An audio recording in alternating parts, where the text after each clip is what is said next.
you don't want to shy away and disappear now. If anything, this has got to be our moment. First of all, say massive thanks to LUMITY for giving us the opportunity to be on their platform and to share our passion, which is supporting women in midlife through fantastic information. I'm Dr. Katie Armstrong. I'm a GP, and I specialise in women's health and menopause medicine, and run a private women's health clinic, Clinic 51. And we know each other through my clinic. But Monique, amazing Monique Eastwood, tell us who you are and what you do. Thank you, Katie. Yes, it is an absolute privilege to be able to talk on LUMITY's platform. I'm very passionate about helping women. Being nearly 57 in 2 months' time myself, and as you know, my hormonal journey has been quite a rocky one of a woman my age. So you are my doctor. You help me with information, education, and to put a plan in action. So yeah, I'm Monique Eastwood. I've created a method of training through my life, 30 years of training women and men. And it's based on dance, movement, really Pilates, core, understanding your body and how it should move in a functional way. That's really been my ethos going forward. It means that some symptoms may not be caused by menopause. So I think at the moment it feels like we've gone from a time where it was so not talked about, and you're so right, that idea of, you know, I think particularly in the UK we have this sort of, you know, first of all, let's just pretend it's not happening, and then if we acknowledge that it's happening, it's stiff upper lip, and then if all else really fails, we make a joke about it. Like, you know, yes. Actually we've had this climate of fear, and that existed within health professionals as well as the general public. And now all of a sudden in the last few years, we've had, you know, you can't open a newspaper, turn on the radio without someone talking about menopause.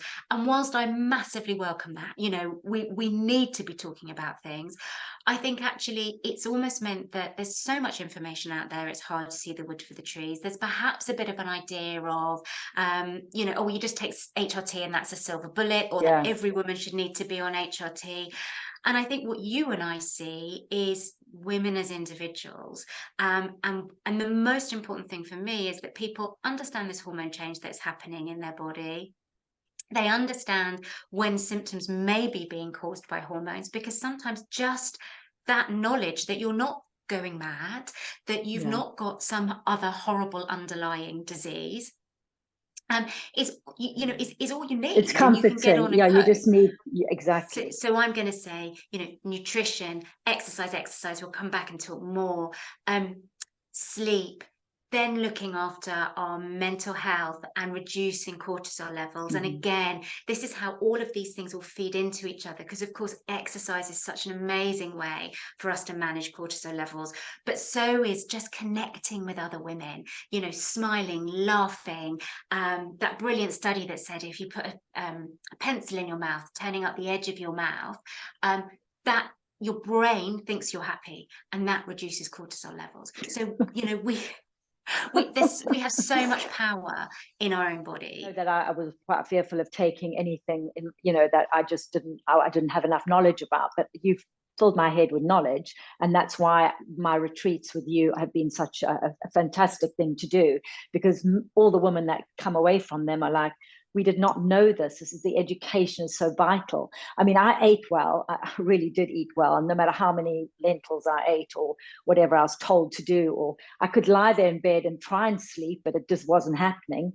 So, you know, you try your very best. I exercise. I cut down on, you know, doing long endurance like runs and things like that, that really spiked my cortisol. So I think I tried everything, and then I needed that extra support and help. And that's where now I'm in this place where I feel that I can assist people, and I do have a busy life, and thank goodness for that assistance, because I don't think I would be doing what I'm doing now if I hadn't had that help. And this is the way I'm going now to my clients of my age, trying to help them lift weights, but I mean, please lift them safely. You know, don't just throw them above your head. I've just seen so many now. It's like everybody's telling you to lift heavy, and I'm just thinking, technique, please keep your technique. Absolutely, you know, so important. Don't just throw those weights above your head because you're told to lift heavy. You've got to build, like anything, you've got to build yourself slowly to that place. And it's a slow process, you know, put in new ways of eating, nutrition, all these things. Don't have to do it right now, you know, stop everything that you were doing and start a new sort of life, but just slowly implement these new changes so that your aging becomes a lot easier. You have to be patient, and you have to put small little things in place, and really be patient with yourself. And I mean, LUMITY's obviously, they've been amazing to allow this platform for us both to talk on, because I know a lot of their clients are sort of in their 40s and 50s.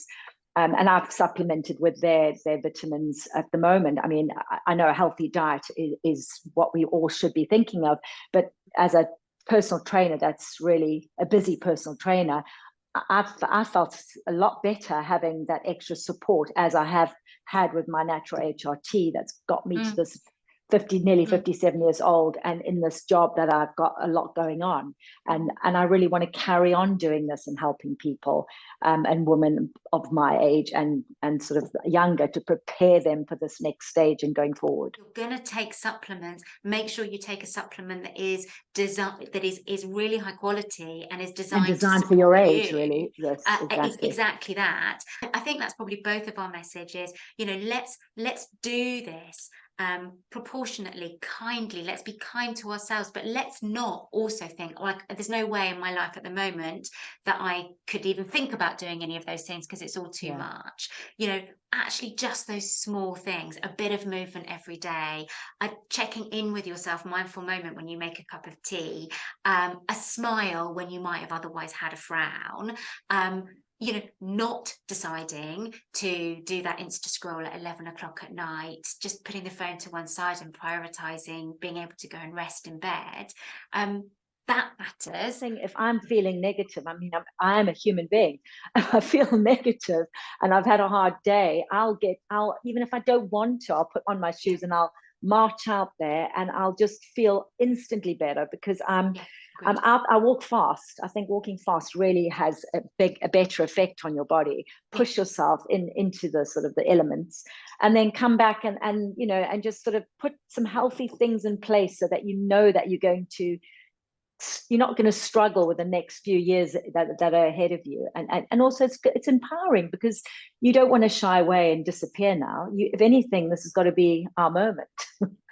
I mean, we have so much to give society. You know, we have the wisdom of our years, we have so much life experience, and you know, and we don't need to let hormones come in and stymie all of this. This can be something, again, you know, in different cultures. That's what we need to think about, is prioritizing ourselves, not to be selfish, but to be selfless, because unless we look after ourselves, we are going to be in a heap on the floor. No, I've been doing it for over 30 years. So I want to continue doing this for the next, I don't know how many years. People say, when you're going to stop? Well, I hope I don't. I hope I continue to do this and bring women along with me on this journey of staying fit, staying strong, staying healthy, staying empowered within your own body, and having the knowledge and education of understanding what's happening to our bodies.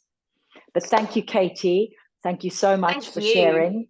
And we'll do this definitely again, and looking forward to our next retreat together.